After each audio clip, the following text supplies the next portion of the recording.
I want to thank each and every one of you for being here. What I'd like to do is to share with you my journey with perhaps a digression into history and a couple of examples from my work.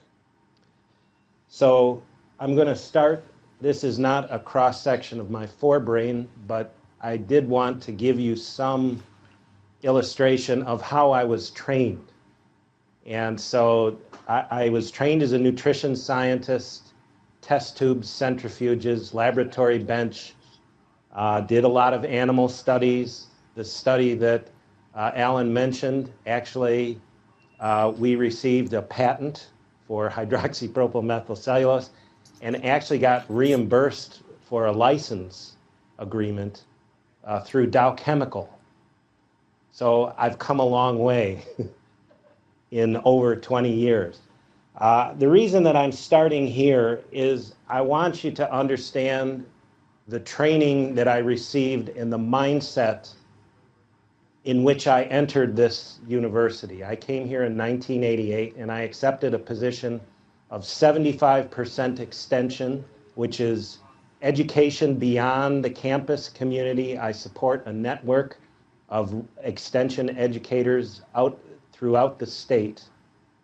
And I don't have any classroom teaching appointment, although I do that. I teach several classes throughout the year. And I have a 25% research appointment. So I'm offering you these little snippets to give you insight into my mindset as I engage the university. And the second day on the job, I went and had a conversation with an extension program leader. And the extension program leader was much like a second department head. And so she sat me down and she said, Craig, we need you to oversee programs that result in dietary behavior change in the general public. And I said, well, I don't see my job that way at all. And I told her that I said, you know, I'm here as an educator. And I said, although I certainly hope that there are changes in dietary behavior, my job is to educate people on what the science has to say, the strengths and limitations of what it has to say, and then allow people to make decisions for themselves in the context of their own lives. And I said, first of all, I understand well enough, I'm a good enough scientist to understand the uncertainty around diet and health. Not everyone will benefit from the recommendations that we and the government promulgates. I said, secondly, I have an ethical issue because I don't see I should be using my position here to impose my values on what constitutes quality of life for everyone else. So I had two objections, and she said, well, we need to justify our funding by demonstrating that our programs make a difference. So I'm one of the few people in my position who has never concerned themselves with behavior change within the general population. So I just wanted to give you that a little bit of information there. And this was how the work was described to me, the outreach model. You see those terms on how we understand our knowledge produced within the University of Minnesota here and other higher education institutions within the disciplines. And this approach has an important purpose because a lot of our staff are working and they represent the university to their communities. And people have come to expect, well, what's the university's position with respect to this issue or that issue? So there's good reasons why this outreach approach was suggested. And I did step into this. But there were also arguments beginning to emerge, suggesting that there were problems associated with this particular approach. And here are a couple of quotes arguing that framing every human problem as a technical problem to be solved through science may have some implications.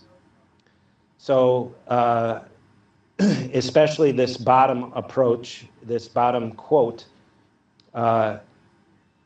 framing issues through the lens of science could be experienced as patronizing, manipulating, and advocating certain points of view that may actually do damage within communities. Now, at this point in time, I was thinking about these, and I was becoming very quickly an advocate of critical thinking and sort of questioning my own thinking. But I wasn't entirely sold on this during my probationary period and was mulling these kinds of issues over. But when I started working with cultural communities that are not represented at the University of Minnesota, for example, we have 11 tribal nations, and we have an urban Indian population here of about 40,000, the second largest urban Indian community in the United States. We would go out with our outreach mission, but there was no reciprocity, if you will, in terms of understanding their knowledge. We are right here situated on what once was Dakota land. And for countless generations, if we go back 200 years, this was Dakota land. And for countless generations beforehand, it was Dakota land. And the Dakota people had a very sophisticated knowledge of food and health in this context. But yet that is erased when it comes to our business of outreach in the late 1990s, if you will. So this was starting to provide a real tension for me. I want to emphasize the importance of personal relationships in helping me understand that this reciprocal engagement, not only me offering what our research has to offer, but listening and trying to understand what their knowledge is about. That's became a very important part of the work for me. Now, I'm going to digress here for a minute. Does anyone have a clue as to who is depicted here? Yes? Columbus? Columbus, that's a good guess, but it's not correct. This is Jacques Cartier, and this painting was taken in his second expedition searching for a Northwest Passage in 1535, and he was around the vicinity of what is now Montreal, and a winter came in very abruptly that year, and he found himself iced in. And the winter was so abrupt that pretty soon he and his crew of 110 were reduced to living off the provisions on the ship holds. And by this time of year, mid-February, he had lost about 20 men, and many of the others were so sick he was in danger of losing the entire expedition. So he went to some indigenous communities nearby and found a young man from the Huron community and had him come and take a look at his situation. So the Huron gentleman knew he brought a decoction. And so Cartier immediately asked that the drink be prepared for his men. And I'm going to read from a translation directly from his accounts. But at first, only one or two would venture to use it, who were followed by the rest. And in a short time, they were all completely cured. After this, medicine was found to be effectual. There was so much eagerness to get it that the people were ready to kill each other as to who should first be served.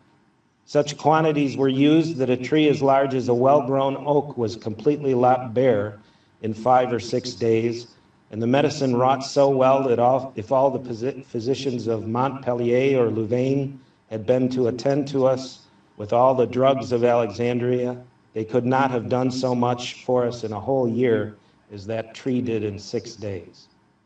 And this was a decoction of bark and needles from a white cedar tree.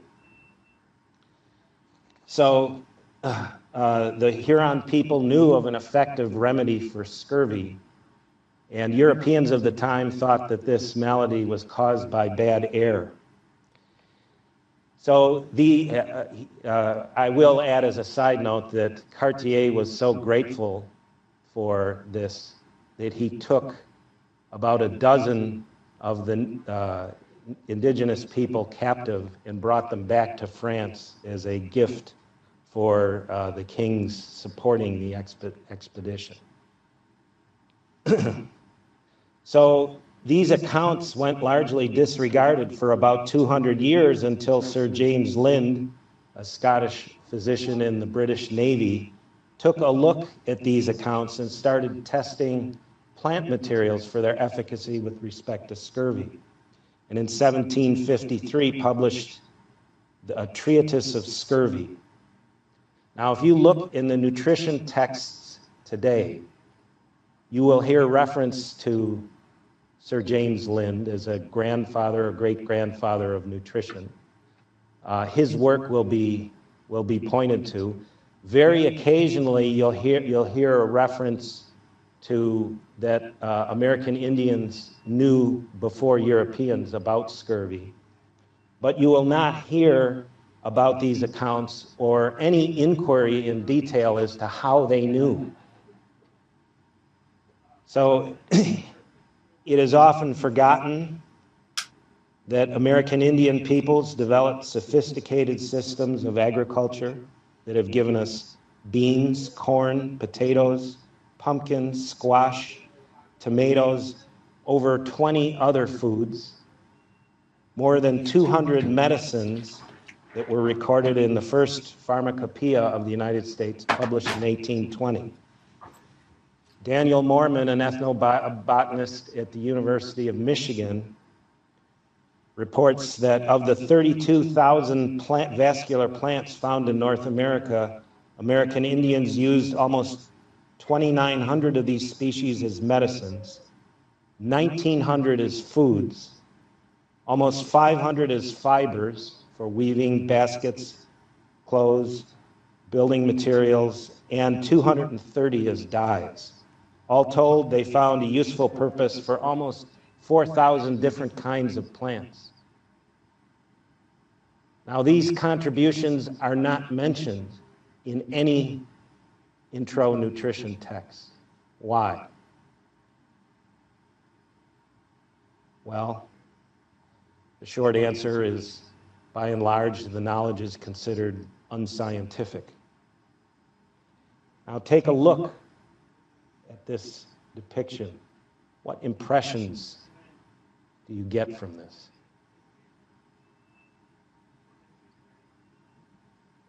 Anyone want to venture an impression? Yes.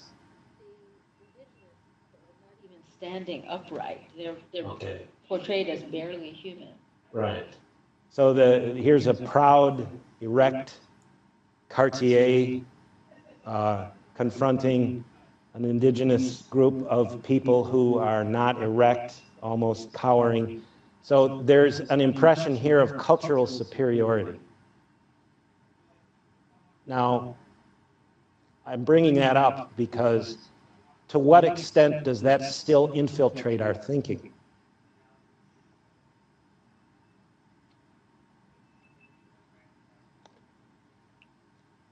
So what I'm going to do is to talk to you, I'm going to turn the clock forward to the 1990s, and I'm going to talk to you a little bit about the wild rice issue.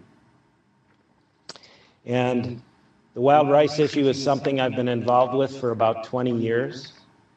The University of Minnesota and the college that I'm a part of has been doing a lot of work with respect to cultivating wild rice.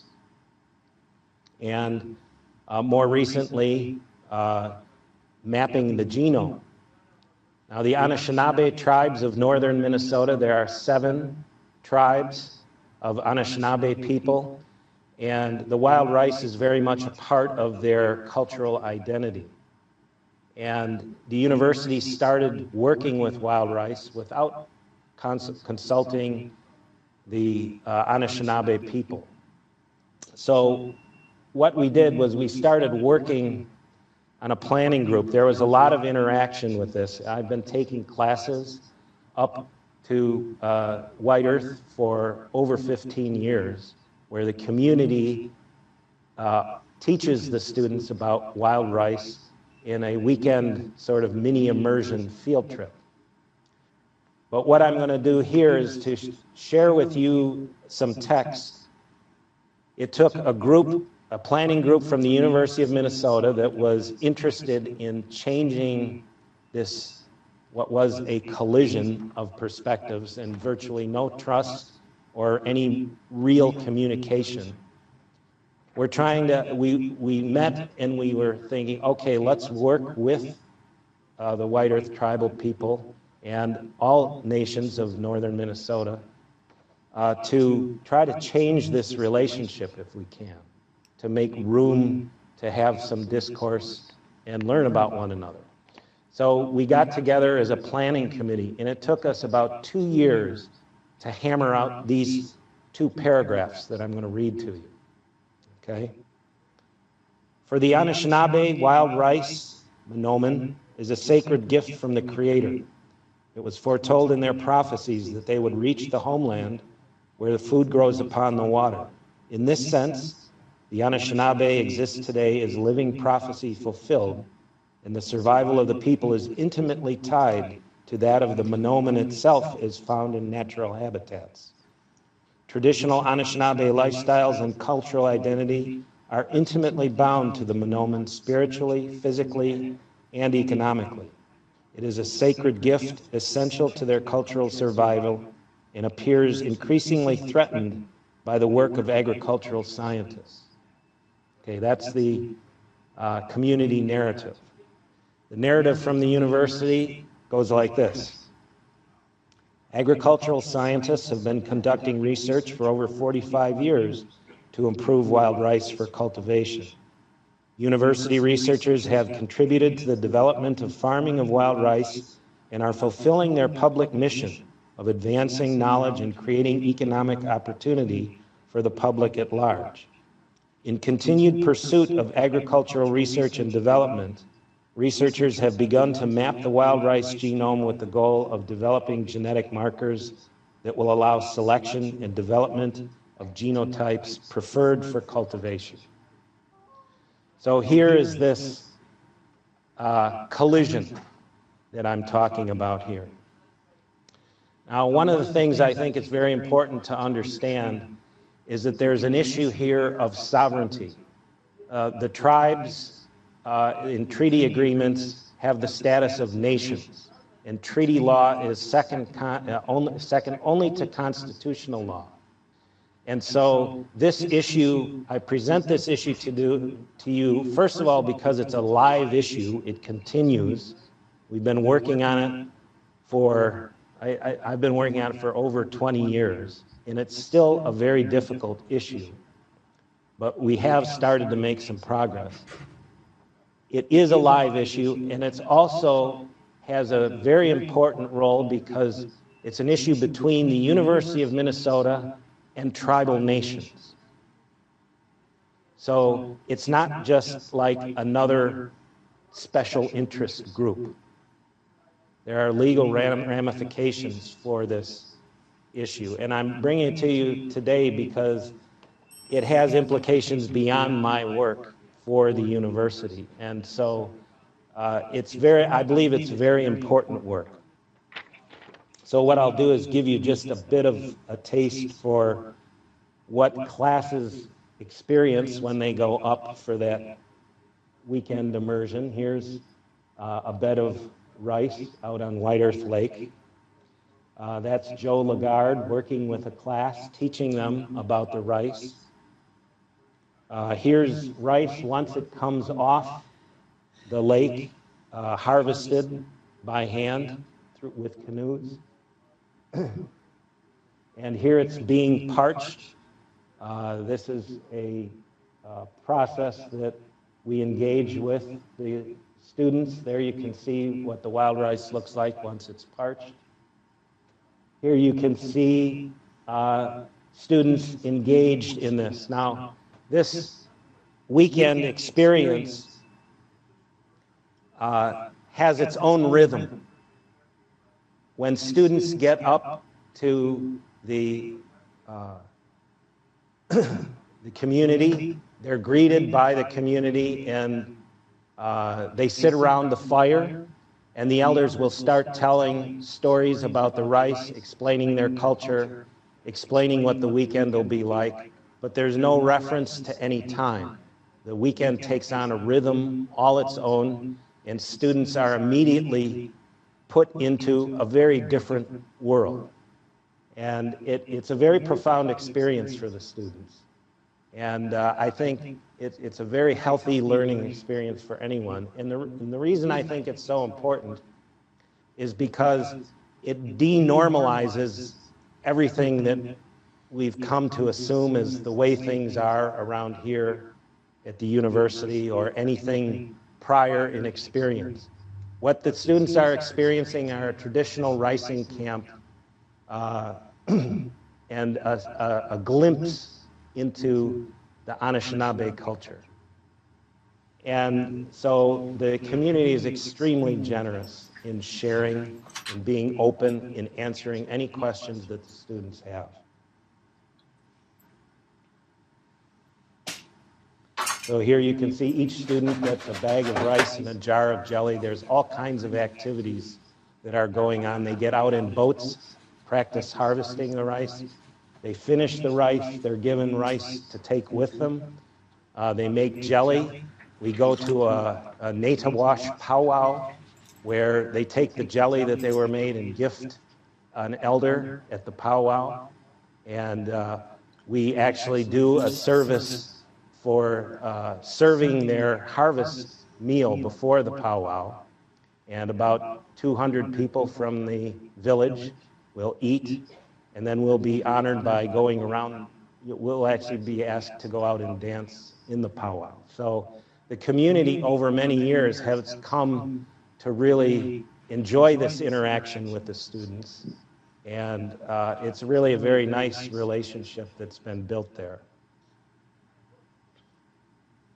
This is a flyer from August 2009. This was one of the first, our first symposium.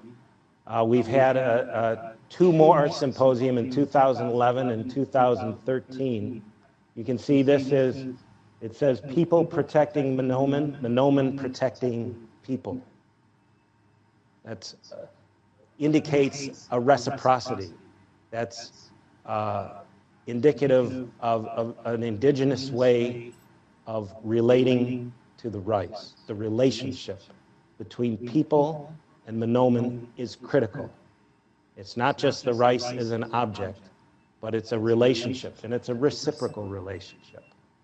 And it's a relationship that the elders stress has to be respected and honored, so that the relationship is very much like our relationship would be for a family member or a sibling. So it's not a thing. There's this very intimate relationship that the community talks about. So Paul Schultz was a good friend of mine, and he said this in the 2009 symposium: a problem with Western science that is inherently its own problem, is that in so many ways in its quest for excellence, it makes the mistake of running over or not noticing what other people may have to contribute in its effort not only to do good research, but also to protect what scientists feel is the integrity of the scientific process. So here's what Paul is saying is that your commitment to good science is excluding our knowledge. Okay. We had a very fascinating discussion this morning in Big. There were a lot of complications brought up about opening science up to this. If I can paraphrase, there's a Pandora's box. The recent measles epidemic was alluded to. What about people whose experience tells them, no, I'm not going to have my children vaccinated? So things do get messy, but here is a very real consequence of drawing boundaries around science. We also talked a lot about those boundaries, when we refer to science. Are we referring generally? Are we referring to nutrition science? And here I think it's safe to say most agricultural sciences, but I'm trying to speak from my experience as a nutrition scientist. And so I'm trying to give you a sense of some of these, and the term that I mentioned to Naomi was tensions of epistemology that I experienced in doing this kind of work. So I wanted to give you a couple of other quotes from communities. I work in communities that experience damage from some of the research that is done that is considered pretty routine. And these narratives are very seldom mentioned on campus. They're very seldom given serious consideration. And I've got about 20 years investment, and a lot of people from the community have a lot of investment in helping me to understand better these concerns. So I wanted to share those with you. And again, tensions of epistemology. So I want to also mention some challenges for us as professionals, and this comes in part because we seldom, and I can tell you this from my own experience, aware of our own culture as such, but normalize it as the way things are. So for the first 36 years of my life, I didn't give one second thought to culture or my own culture. It wasn't until I started working with communities and confronting their narratives that I had to do that kind of work. And you can tell it's profoundly influenced my entire thinking and my role as a professional at this institution. We don't often see the cultural grounding of our scientific inquiry. Rather, we normalize it as the ultimate reference point for understanding natural phenomena.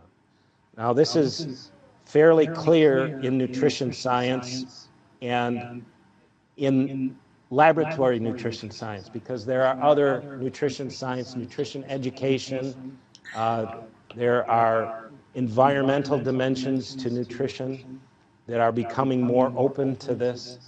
But in terms of the bench science and what I would say the epistemic core of nutrition science, these statements hold.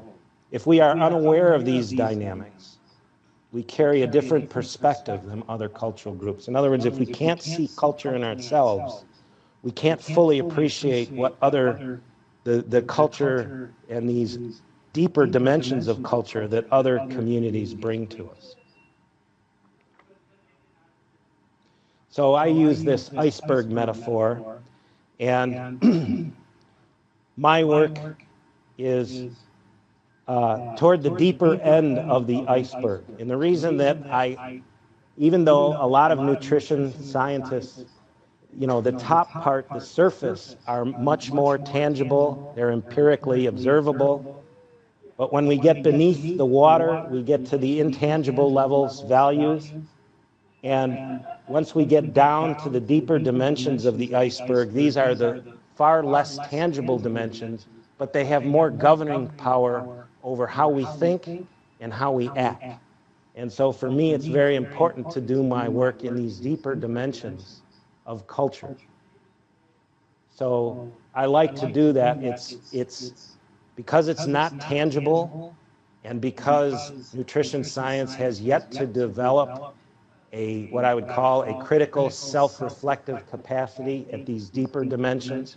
We're fine once we get into formulating hypotheses, but a priori to the formulation of hypotheses, we have some issues.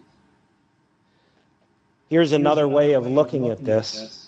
So scientific inquiry examines observable expressions to be tested by empirical experiment. But most disciplines, I'm going to say nutrition science here, lacks the means to accommodate these deeper subjective aspects of culture that are the deeper dimension of the iceberg. So I'll give you a manifestation of this. This represents, you all remember the food guide pyramid? That's been changed now, it's my plate, but this was the government symbol for a healthy eating. And what this was a food guide pyramid adopted for use with Native American communities. And what you see there is they inserted an eagle, a sack of wild rice, some venison, cultural artifacts, tangible physical artifacts, into a biomedical construct. The pyramid itself comes from a biomedical understanding of the world, the dietary guidelines, the USDA dietary guidelines, and this symbolic construct was created by nutrition professionals, I'm sure most of European American heritage. So this is inserting cultural artifacts into an epistemic construct of biomedicine. And so what we did, when we would go around to communities, they'd say, we don't like this damn triangle. This doesn't fit our life.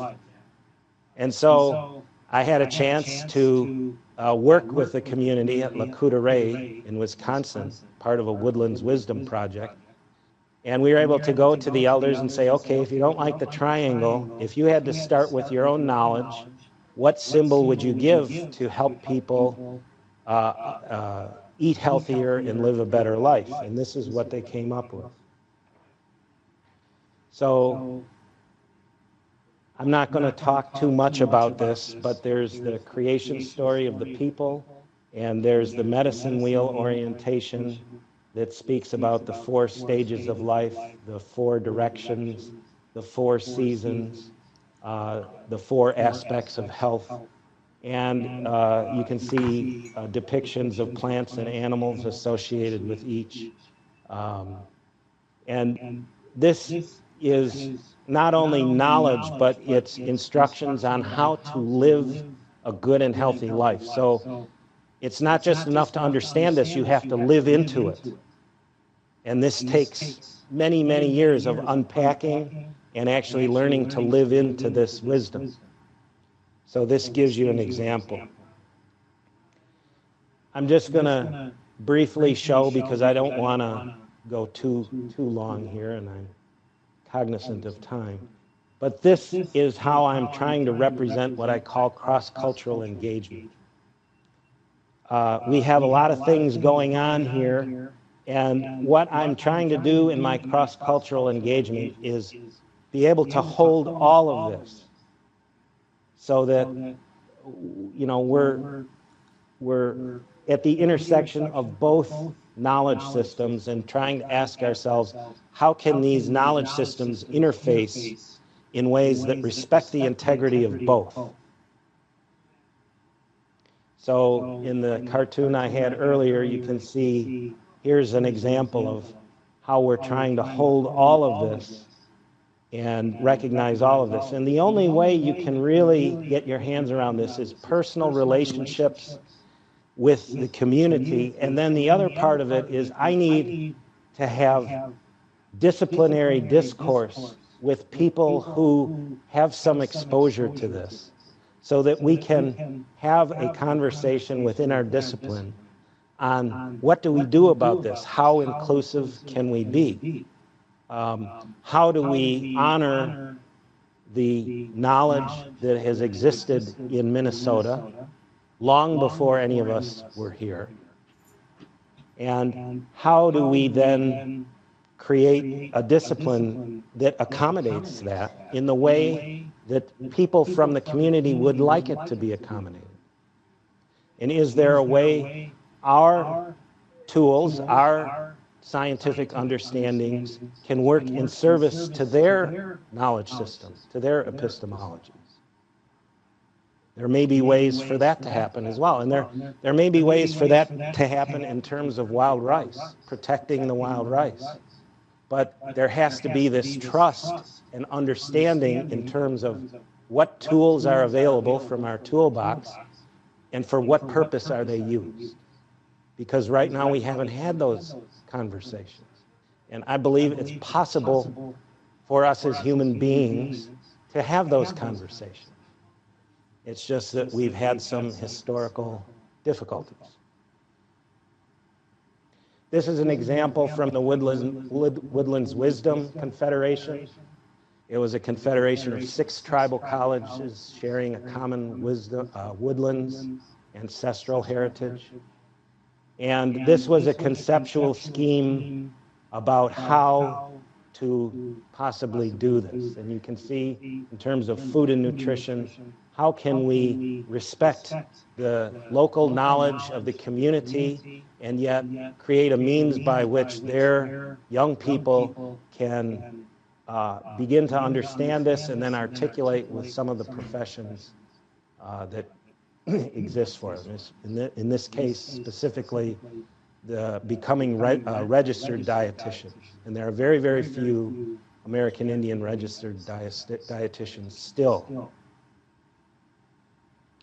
So going back a little bit to philosophy and epistemology, we do very well in this, but what we aren't cognizant of in the discipline to the extent I feel we need to be is these what are termed hidden subjectivities. And this is a term adopted from feminist epistemology. Lorraine Code coined that term, I believe, and I found it to be very useful in my writing. And so I like to talk about that. One of the things I was very much ensconced in this idea of scientific realism. Science aims to describe reality as it exists independently of any observer. Now that's something almost every scientist buys into. But Stephen Hawking reminds us of our mental models. And in fact, that came up this morning as well. Our perception is not direct, but rather shaped by a kind of lens, the interpretive structure of the human brain. Mental models are inherent in making sense of the world. And when a model successfully explains events, we attribute to it the quality of reality. I like that language. There may be different ways of modeling the same situation. And so if that may be true for Newtonian physics and quantum mechanics, why not for different understandings of nutrition and health? So these are hidden subjectivities because we don't have conversation or scholarly discourse within nutrition science. It's not so much that we hold these ideas, but they hold us.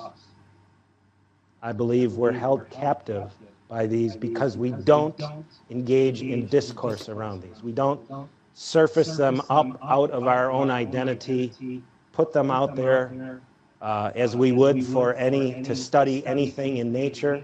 We don't try to go through this idea of objectifying these and putting them out and examining them to see if they're something we really want to hold on to, or if this is this something that needs some revision.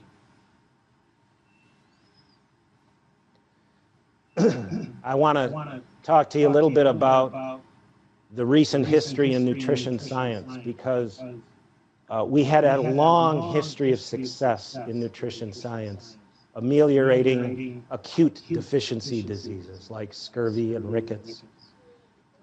These kinds of diseases are single factor, deterministic, cause-effect relationships. They fit very well with our mental models.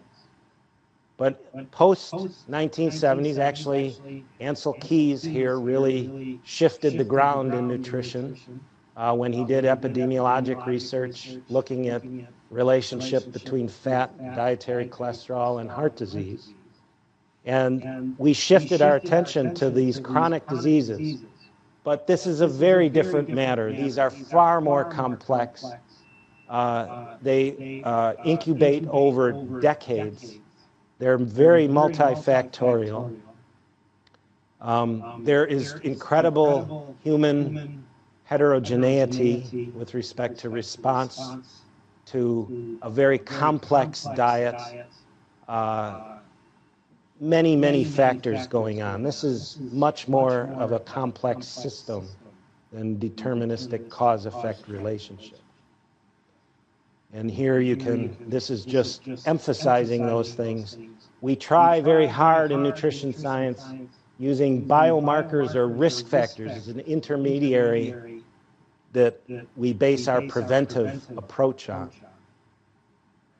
But the reality is that we haven't been very successful. Here I'm showing the relationship between the dots show the prevalence of either diabetes or obesity, and these bars show the Medline search for each of those terms in the corresponding years. And you see the rapidly increasing fund of academic knowledge, and yet still the incidence goes up. Now, I know there are many, many factors relating to this, but I have to ask, given that our research is supposed to try to have a positive impact on these chronic diseases, are we getting in our own way because we're holding on to an epistemology of simple determinism when, in fact, we're dealing with a much more complex system? The other thing I want to mention here is health. This term health. It's everywhere. But what do we mean by it? And here's an encyclopedia of health. My wife is a very conscientious mother. Bought this when my kids were young, I think in about 2001. That's a 1,200-page reference, a who's who of biomedicine. And when you turn to the entry on health, on page 562, there's 1/4 of one page devoted to the concept of health in a 1,200-page volume. So, and you can see absence of disease, disorder, or injury. They talk a little bit about the World Health Organization, but it's very scant attention. And so this brings up the idea that understanding health beyond just absence of reference to pathology or disease is something, a relatively new challenge to us in biomedicine. So I'm going to give you a little cartoon. I'm going to run you through a little cartoon that gives you my take on this. And I call this the lever arm of health. And time from the beginning, most of us are born healthy, and health becomes a problem as we get older. Now, the lever arm comes because early on, if we apply very light pressure, we can move this toward wellness. And you see here an index between wellness and illness. How many of you have been to a physician's office with something isn't quite right and told you're normal. How many of you have had that experience? Okay, so what I'm doing here is I'm saying, okay, here's the point at which we're normal, the midpoint, all right? And if we want absolute wellness, we can do that, but we have to have criteria for what our wellness. And in biomedicine, we've lacked those. And in nutrition science, we've lacked those. So here I'm offering a perspective from Chinese medicine. Ease of movement, clear and articulate speech, sound and refreshing sleep. Now, some of these will correspond to biomedicine, but some may not.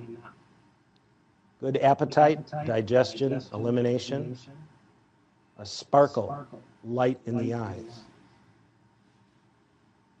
appropriate cycles, flexibility in body, mind, and spirit, presence of harmony in all aspects of one's life,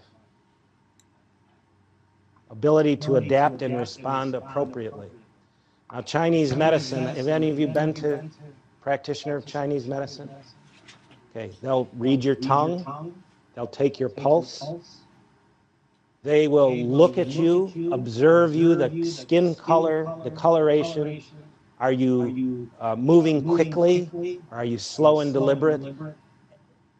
Everything that they look at, they look very carefully with a very discerning empirical eye for phenotypic information from how you are responding at that point in time. And are you under stress? Is this cold, wet, damp weather particularly influencing? Those kinds of things. And they will be able to make a very individualized assessment and prescription that biomedicine can't yet make. Okay, so let's go back. We're normal. And then we get a risk factor. So we're tipping here where a physician would say, oh, we got something to issue here. Let's do some prevention. Now, because usually this happens later on in life, our prevention therapy, you can see the heavier arrows, it has to be more drastic. We have to take a little bit more drastic action and push harder on this lever arm to get us back to where we are. But we can do it. Now, if we really get bad and we really can't, if these measures fail, then we come in with treatment. Here is where biomedicine is really strong, when we're at the point of crashing and burning and we need some very acute treatment. And you can see that thickness of that arrow. A lot of the cost of our health care is right here, post-disease onset.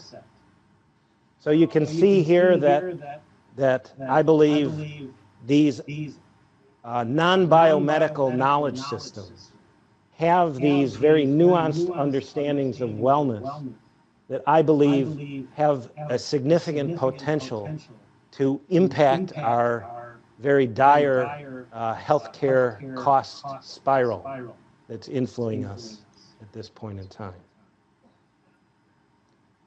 And I want to also share with you some community perspectives on health. This is from the Backyard Initiative. Alina has funded an initiative in South Minneapolis when they moved their headquarters down there. And they said, well, we want to know who's in our backyard. And so they organized the community through the Cultural Wellness Center, where I'm a fellow. And the community, the first thing the community said is, we're not in your backyard, you're in our backyard. And so one of the first things they did was to offer up their own definitions of health. And I want to point to this second one, state of balance, harmony, and connectedness within and between many systems. It cannot be seen there. It cannot be seen only in an individual context. And then this is very important, I think. Health is an active state of being. People must be active participants to be healthy. It cannot be achieved by being passive. So we can't be passive recipients of what a healthcare system has to offer. We have to engage in our own health. So I want to say a couple of things about this cross-cultural engagement model. Personal relationships are very important in being able to connect with a very different culture and a very different knowledge system, a very different way of knowing.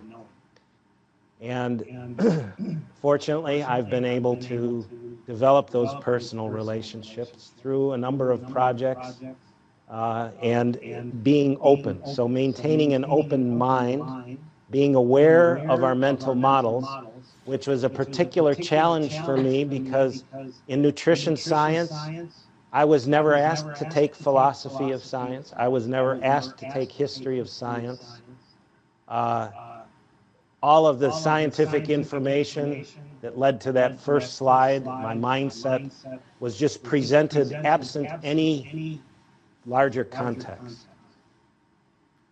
So we need to use a cultural lens, and I advocate for a cultural lens to help us see cultures in ourselves and in our own thinking. And it really doesn't matter who you are. Culture permeates your own thought patterns and thought styles. And we have to be able to see it. Recognize our attachments to our mental models. So it's not just that we hold mental models, but they're often beneath our conscious awareness. So we're very attached to them. We identify with them, especially if I'm a nutrition science with a 30-year track record of success. That mental model is very much a part of my own identity. And that's why I think it's very difficult to develop this kind of discourse within the discipline. Develop a capacity to loosen these cognitive attachments so that we can put these ideas out in front of us and go into relationship with them. And then this cognitive frame shifting, this is a term that intercultural, there's a subdiscipline within the social sciences called interculturalists, where they study intercultural relationships and how people interact across cultural difference. And this term, cognitive frame shifting, is a way of being able to temporarily step out of your assumptive framework and inhabit a very different frame of reference for a brief period of time. Now, we can't do that perfectly, and we'll never be able to do that as a member of a community would. But what it does help us do is to develop intellectual empathy so that we can more closely understand and reason as someone from within that community might. And it helps one's intercultural sensitivity to be able to do that. It's an advanced skill, according to the social scientists that study this. So it's not a trivial matter. And then critical reflection, critical thinking on our own experience in intercultural context. That's very important. Probably everyone here has some experience in intercultural context. What makes you uncomfortable? Where do you feel tension? Why do you feel resistance within yourself? If so, why? Where does that come from? What is it within me that is the source of that resistance? This is personal sort of inner exploration work that I think is very important in developing these kinds of skills. So, I just want to acknowledge, as I said, there are a lot of people in the community who have invested a lot of their effort and time in me. And I'm, in many ways, giving voice to a lot of the concerns that they have. I want to list them here. CSH refers to the Center for Spirituality and Healing. I'm very appreciative of University of Minnesota Extension. I've been told I've been given a long leash, but at least I've used the leash and have been able to do this work. without too many repercussions, and so I'm very appreciative of that. And I still hold what we call an agricultural experiment station project, where I try to sell others on the intellectual value of this kind of scholarship. So what I'll do is I'll stop there, and we'll have a chance to take questions. Is that correct? So thank you very much for your attention.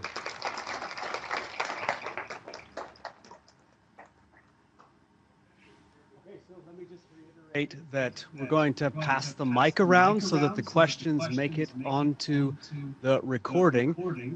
So for those who have questions, just please wait and I will get to you as quick as I can.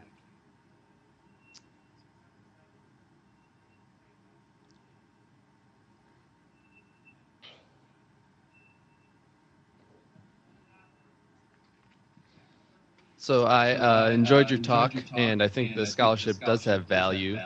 I guess the question I'm left with is maybe not one that is easily answered, given that this is something conceptually challenging from the get-go. But is what you're advocating to include this dimension of cultural empathy? I think you put it something like that. In the end, do you see science that you want to be doing still as a Western phenomenon? So science as something that is historically and culturally situated at a certain point in time, scientific revolution as its origin story, or do you think it will become, or possible to become, something cultureless? Is that more the goal? I guess so. Still Western. Yeah, that's a good question. Well, science evolves. Science is never finished. Those are two wonderful aspects of science. And I believe that, first of all, we have to be more cognizant of our cultural foundations. We have to understand where we came from and what drives our current tools, values, background assumptions, those kinds of things. I also believe that there's no, in my understanding, no integrity is lost if we consider being more inclusive around what we consider science. So that that nothing is lost from biomedicine in its current form if we are more open to considering how do we interface with knowledge from other cultural traditions. Now, one of the concerns this morning that was raised was, okay, if we're more open, there are a lot of snake oil salesmen out there, and we have enough trouble already trying to deal with people, especially in food and health, where if you go to Barnes & Noble diet section, you'll see everything under the sun, okay? So there's a question of how will this will make things enormously complex if we are more open scientifically. And I agree with that. But I also agree that it's within our human capacity to be able to deal with these things if we give ourselves time and attention in terms of tackling these problems. These are not simple issues. We can't expect to have this solved in the next few weeks or years even. But I do believe there is value, and I've tried to point to some of the potential value of these non-biomedical cultural traditions, including indigenous knowledge, African knowledge, Chinese medicine, Ayurveda. They have not been bothered by Cartesian dualism, abstraction. A lot of the episodes, control over nature, the Baconian impulse to have nature do our bidding.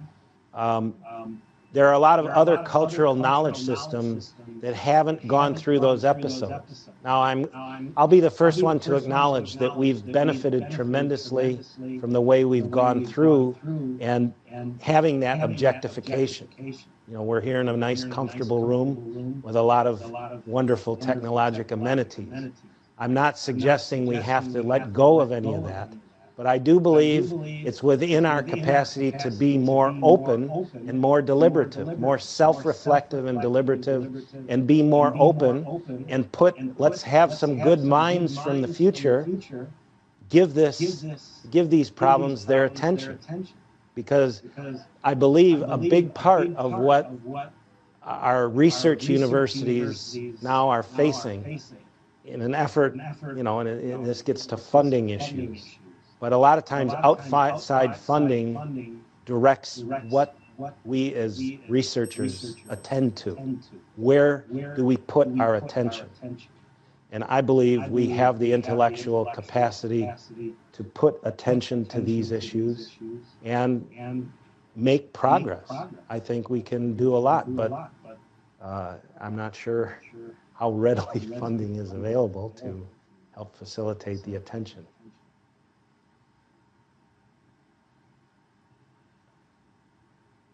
Hi, Craig. Hi, Tiffany. Can you hear me? It is? Okay.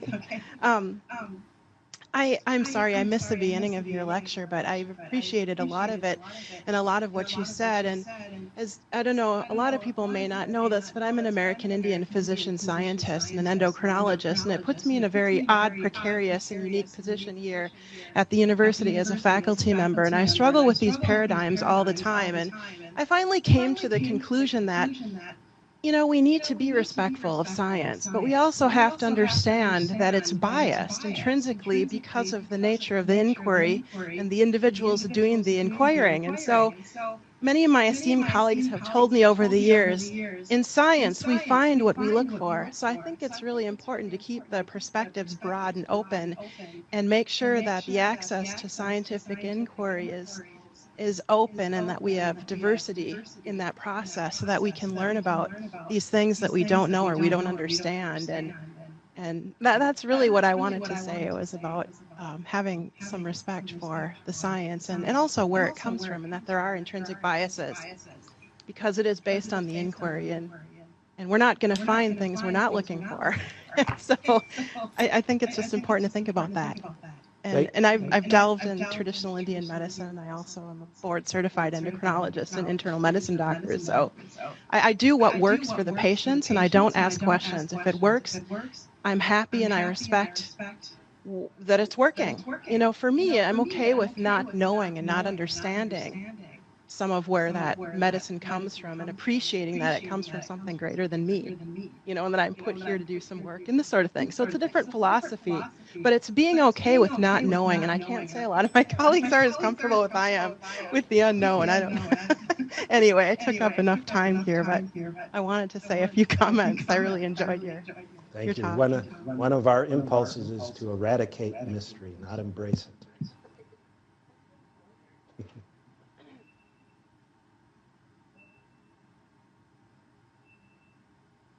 Thank you for your comment. Hi, thank you very much for speaking. I have a question which maybe you will not be able to answer, but you may.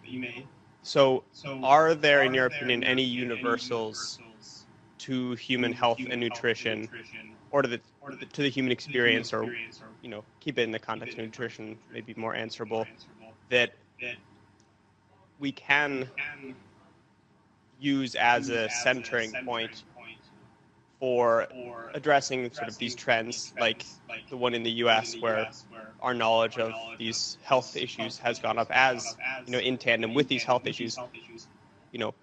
We could spend all of our time working with Anishinaabe communities in northern Minnesota, or communities in Wisconsin, or communities in northern China, or southern India, or northern Canada, or wherever. How do we pick and choose what kinds of knowledge we engage with? Is it simply proximity, or how do we balance this sort of, maybe there is this central thing that all humans like to sleep, all humans like to drink water, all humans like salt, with the fact that not everything can be totally universal, and that there are differences among different groups? That's a very good question. I appreciate it. I'm not sure how well I can handle it, but I do believe there are some underlying truths for humanity Um, I believe that for us to better understand those, we need to be able to develop these, and I actually call it a craft as opposed to a skill or capacity of engaging across cultures so that we can have these kinds of conversations, because I believe working across cultural difference helps us better understand what underlies our humanity and where we come together in common with our humanity. And actually, I believe that these intellectual virtues, I probably won't go into them too much, but intellectual empathy, I think, is an example of that kind of bridge building that is a part of everyone. So every person's human existence, everyone wants to be valued and respected as a human being. And so I believe there are connections. They may be more on what we would call the emotional or spiritual dimension, but I also believe there are physical dimensions. I mean, the biomedical epistemology has spent a tremendous amount of time and investment looking at universal truths. And so in nutrition science, essential nutrients, what will keep you alive, and what we term nutritionally adequate, adequate for, quote, normal growth and development. We're pretty good at that. We know that stuff. So we know how to keep people alive in terms of what they need to maintain subsistence. Okay? Subsistence is no longer adequate for most people. They want more than just survival, and they're entitled to more than just survival. So indigenous communities are looking to something termed food sovereignty. What kinds of foods will bring us the best health, physically, mentally, emotionally, spiritually? As they understand those, and in fact, there's tremendous agreement. Everything that Anishinaabe teachings talk about as a healthy diet, biomedical experts, oh, they're on board with that. You know, all these superfoods we keep coming up with come from non-biomedical traditions, people who have developed foods from a long time ago. So there are a lot of common denominators to work with. And I think the more we develop this capacity to develop relationships with one another, meaningful, long-term relationships that can support cross-cultural inquiry, that we'll find more. So I don't know how satisfactory that was for you, but it's the best I can do at this point in time. I have a problem with part of your talk about health and culture. Your definitions seem to perpetuate a stereotype that people with disabilities are unhealthy, which is not a culturally sensitive perspective, nor is it generally accurate, and the societal stereotype actually has detrimental and marginalizing effects on people with disabilities. I'd like to suggest that you may want to rethink some of your assumptions and that there is more than one type of culture. Yes, thank you for that. I appreciate that comment, and I appreciate your making that comment. And I think what you say is absolutely true. And I think we need to be more sensitive to the value of human life wherever it is and under whatever circumstances. And so I have to agree that there are assumptions under those definitions that need to be re-examined. And so I appreciate your input on that, and I will do that work. Thank you.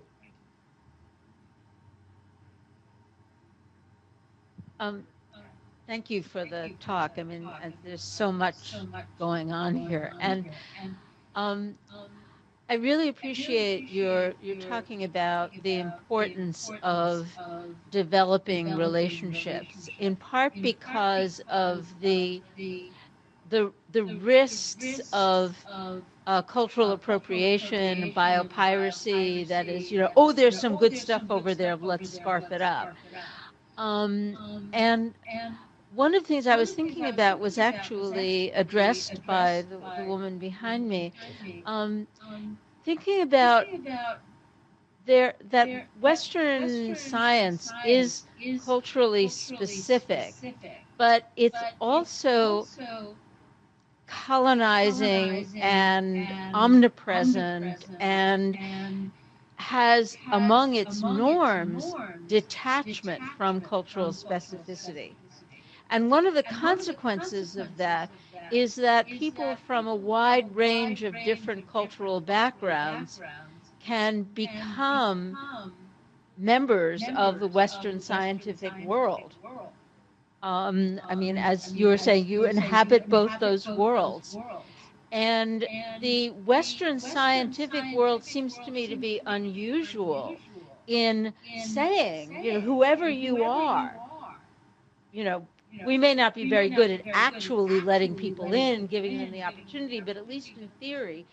And so, what do you see a special role for people who are, in that sense, bicultural, in terms of helping to build these relationships and build these bridges, um, given the fact that part of the Western scientific model is that people ought to be able to leave their cultures behind and enter into it, which is not true of various other cultural models, indigenous worldviews, and so on, that seem to require more of, becoming part of a culture. Well, thank you. That's a very good question. I know that Tiffany could answer that far more eloquently than I. I believe that putting the onus on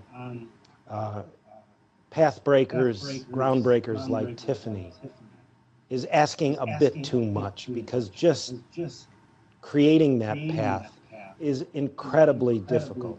And what Tiffany has had to do is become an endocrinologist and not lose herself in the process, not lose her culture, not lose her people, her connections that she brought into this in the first place. And there are tremendous incentives to do that. And in fact, the communities will say, I've heard this over and over again, we really would like our people to become professionals, but we don't want them to lose themselves. And so what we have to do is be more aware of what is it in our process of professionalizing that causes people to have to lose themselves culturally. And again, this is this cultural self-reflection. And I honestly believe a very good place that really needs to take this seriously is what we call the STEM disciplines: science, technology, engineering, and math, where the way those have worked traditionally since the concept has begun is to invite minority bodies into the professional fields and turn them into professionals. And this is the kind of assimilation that the communities are very, very cautious of and fearful of, because there should be a way for someone to become a professional and carry both. And carry both with dignity and respect that their community would appreciate and honor, and that the biomedical community would appreciate and honor. But that's a huge, tall order that I don't think any of us in this room, aside from Tiffany, can fully appreciate. It's an enormous challenge. And we probably have only 25 or 30 American Indian registered dietitians in the US right now. Why? It's this same dynamic.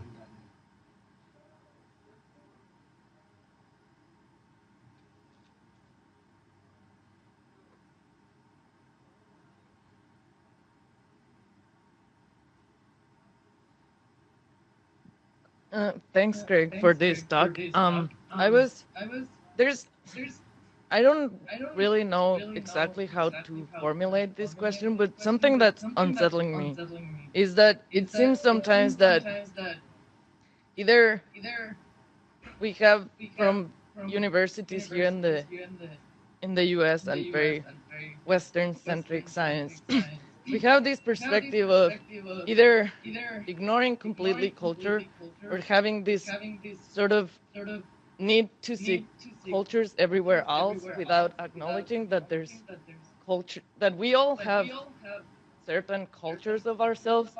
And so I feel that even though we are trying to recognize and have an intercultural discourse and recognize other cultures, sometimes it still feels like we are talking from in an unidirectional way, where we are just trying to get culture somewhere else and kind of not recognize and where we are coming from and where we are bringing our own cultures in our daily work.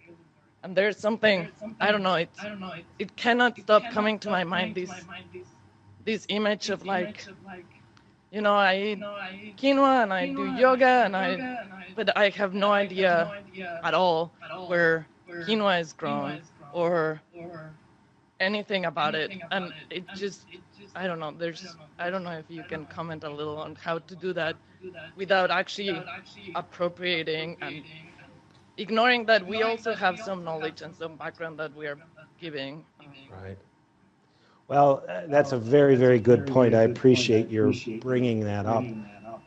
I want to point to this European American learning community called Healing Roots. And what we teach there is that for us to really appreciate other cultures, we have to see culture within ourselves. And we have to be able to see it within our own thinking, our own patterns, our own behavior. And so we spend a lot of time teaching people how to do that.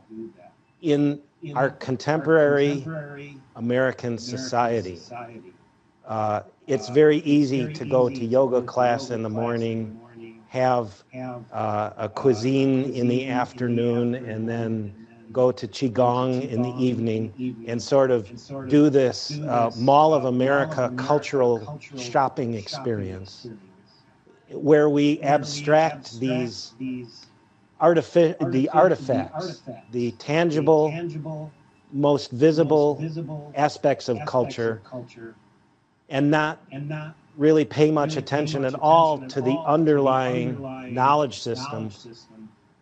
Where did this come from? And what grounds this? And we tend to want to sort of go artifact shopping, culturally speaking. And so you know, many communities have talked about how that not only devalues their cultural knowledge, it actually degrades and disintegrates their culture because it roots out this practice from its cultural grounding. And then people take it and go, wow, this is great. But yeah, I'm just doing my shopping excursion of culture. And that is a problem, and we try to, that's why I try to work on the deeper dimensions of the iceberg, because it's very important to understand that rootedness, that grounding that actually governs the appropriate use of those practices or those methods or those diets. The governing principles are deeper in the iceberg. One more. Oh, you get. I'm sorry. I'll give you a last shot. Thanks for that response. I really like it. I think it was nice, but I also want to caution against like epistemology shopping as a solution to artifact shopping, right? So I've been calling that epistemic tourism, right? And I think that, I think you have the tools to do that with your emphasis on personal relationships and the reciprocality of those relationships, but I think that that's doing a lot more work for you than I think we often acknowledge when we put the emphasis on the epistemology instead of the artifact, or even the deeper metaphysical assumptions beneath that instead of the epistemology, that there's a lot more going on in the reciprocality and the relationship that we need to focus on. And that's that deep connection, that human connection. It's very deep. And I also appreciate that comment, because no matter what we're talking about, there's an impulse culturally to commodify things, to kind of package it, commodify it. So I really appreciate that dynamic. Thank you very much.